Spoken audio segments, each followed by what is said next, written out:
President Uhuru Kenyatta is a very angry man. The president is very bitter and angry with his deputy and has challenged his deputy to resign. Toko umaskini katika taifa letu la Kenya. Tunaelewana? Na hakuna haja ya kuinsight wa Kenya wapigane wenyewe kwa wenyewe. Unakuja unasema kwa mdomo moja serikali ni mbaya, alafu kwa mdomo mwingine ati tumefanya kama serikali. Kwani serikali ni ngapi? Mnajua serikali ngapi Kenya hii? Ni moja ama ni mbili? Si ni moja? Si ni moja? Kama unataka uzuri wake, kae naye. Kama unataja ubaya wake, toka uache wale wengine waendelee. Lakini huwezi kuja na mdomo moja unasema hii, mdomo mwingine unasema matusi ya wale ambao mko ndani yao na mmesema mnafanya na wao. Ama ni namna gani wenzangu? Kwa heshima sio utumwa. Tuheshimiane jameni. Na tukiheshimiana Kenya itakuwa nchi nzuri, itakuwa nchi ya maana, itakuwa nchi safi, itakuwa nchi ambao Wakenya wanajivunia. Lakini ukikuja kila saa ni kupiganisha, kugonganisha, unasaidia nani? Ati kwa sababu wanataka kutati ati uwezo wako, ujuaji wako ni vile mdomo yako inatoa matusi. Kama hiyo ni matigana na shida na batana. Let me ask you a very simple question. Do you think President Uhuru Kenyatta is justified to be angry with his deputy? In this video today, I want us to look at the president's statement while in Uthiru, because that statement is significant politically speaking. Because remember, William Ruto is also in Kiambaa. Kiambaa is in Kiambu County. Kiambu County is the home county to President Uhuru Kenyatta. And the deputy president, for the first time, was joined by the former majority whip, Irungu Kenyatta, during the tour. But before we do all those, if you're watching this video for the first time, please take a second or two and click the subscribe button so that next time we produce a video like this, YouTube will automatically notify you. Now let us get back to the main issue. Politics is a very interesting game. And I've always maintained on this platform that in politics, nothing happens out of mere coincidence. That in politics, everything is normally well planned, well scripted, and executed to achieve specific political objectives. I want you to listen to me very carefully. This week, on Wednesday, William Ruto chaired a high-level government meeting at his current residence. That meeting, which is called the IBEC, the Intergovernmental Budget and Economic Council. That meeting was attended by the Treasury Cabinet Secretary, Uhuruto Kenyatta. Governors attended this meeting. This meeting was also attended by the County Revenue Allocation Chairperson. The Controller of Budget attended this meeting. Several cabinet secretaries, county executive committee members attended this meeting. So it was one of the high-level government meetings in this country. And during this meeting, the government agreed to allocate additional 53 billion to counties. And if you remembered on that particular day, Kenyans were really questioning William Ruto, because William Ruto has been on record challenging the government that if today they can't allocate 15% to counties, where will they get additional 20% to increase it to 35%? Because remember, the Building Bridges Initiative process is recommending that the allocation to counties be increased from 15% to 35%. And I remember at one point, the Cabinet Secretary, Uhuruto Kenyatta and Eugene Wamalwa, who attended this meeting, called for a press conference to challenge the Deputy President. So this meeting on Wednesday did not just happen like that. it was designed by the deep state to happen like that. William Samoei Ruto was baited to chair this meeting so that he can be seen to be part of the government. Because for a very long time, William Ruto and his team have been trying so hard to dissociate themselves from Jubilee government. Because perceptionally, Kenyans believe that Jubilee government has failed. So William Ruto, throughout his strategy last year, including this year, he has been trying so hard not to be associated with the Jubilee government. So the system baited William Ruto and he attended this meeting. And that's how I'm looking at the president's statement today. Because the president is not telling William Ruto that if you are part of the government, then you must take credit for it. And if you don't want to take credit, if you feel the government has failed, then you take a walk. Because William Ruto, the president is saying, has been talking from both sides of the mouth. At the same time, he's saying the government has performed whenever there's positive things from the government. And the other side is always claiming that the government has not performed. And that's why the president stated that. So basically, William Ruto was baited to attend that meeting so that the president could respond to him. And that response coincided with his trip also to Kiambaa in Kiambaa. That's how I'm looking at it. And again, just like I said, in politics, nothing happens out of mere coincidence. It's not the first time Ruto is being baited.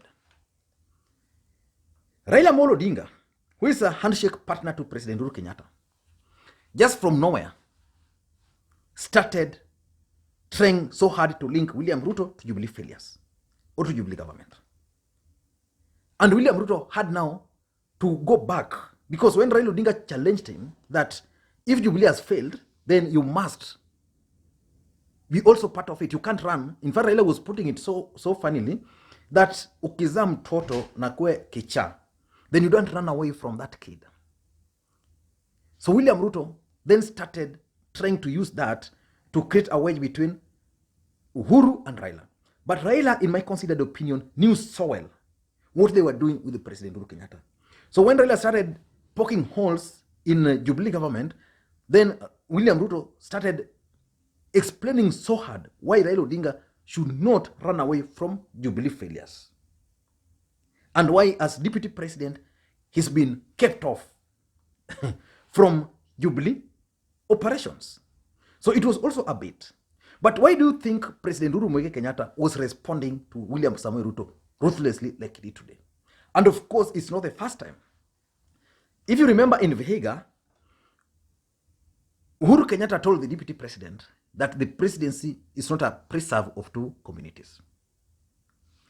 If you listen to Uhuru Kenyatta again, just this week, he told Kenyans that he will not hand over the presidency to a thief. Another clear message. And today is telling his deputy to resign if he's not happy with the government. Why do you think the president is doing this? In my considered opinion, 5 reasons only. Number one, I think the president has finally decided to take the fight to William Ruto's doorstep. For the last 3 years, William Ruto has been running over the president, going to his backyard, accommodating people the president has fired, his allies attacking the president while he's watching. The president just kept quiet. And I remember on this platform, I think twice or four times, I've stated that President Uhuru Kenyatta is one of the smart politicians we have in this country. His moves are always well calculated. So in my considered opinion, the president has decided now, you've had enough time, you've had your day, now it's mine. So I'm taking this war to you. When the deputy president landed in Kiambaa, he was received by some placards. And of course, even today, the tone of their speeches were not as charged as they are usually. Even the crowd, which was good, but the crowd was not as charged as they are normally charged, especially whenever he goes to central Kenya. So there's something. So the president is taking war right to the doorsteps of the deputy president. That's number one.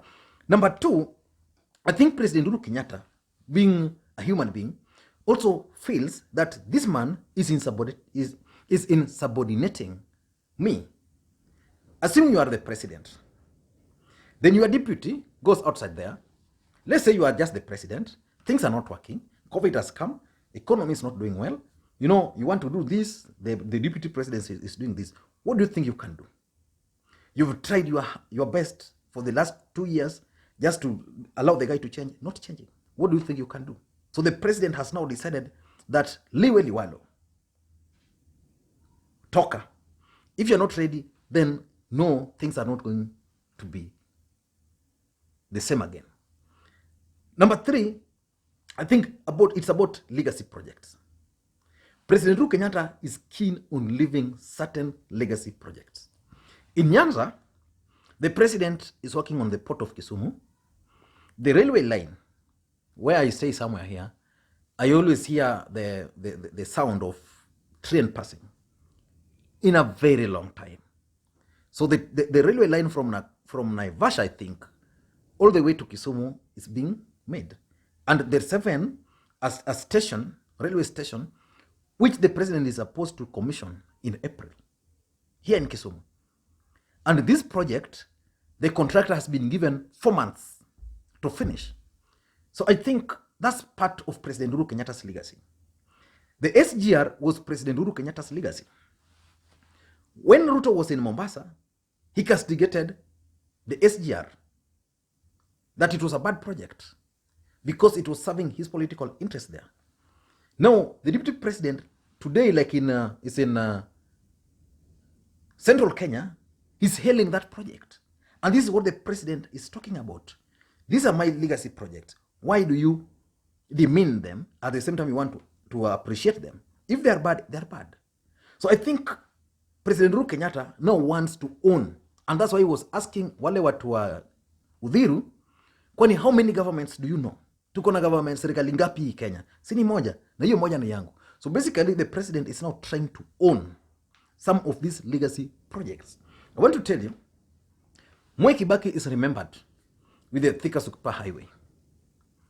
President Uhuru Kenyatta, once he leaves office, will be remembered with the several roads, including the expressway from Westlands straight to JKIA. He's going to be remembered with us. He's going to be remembered with SGR. However much, whether it will be negative or positive.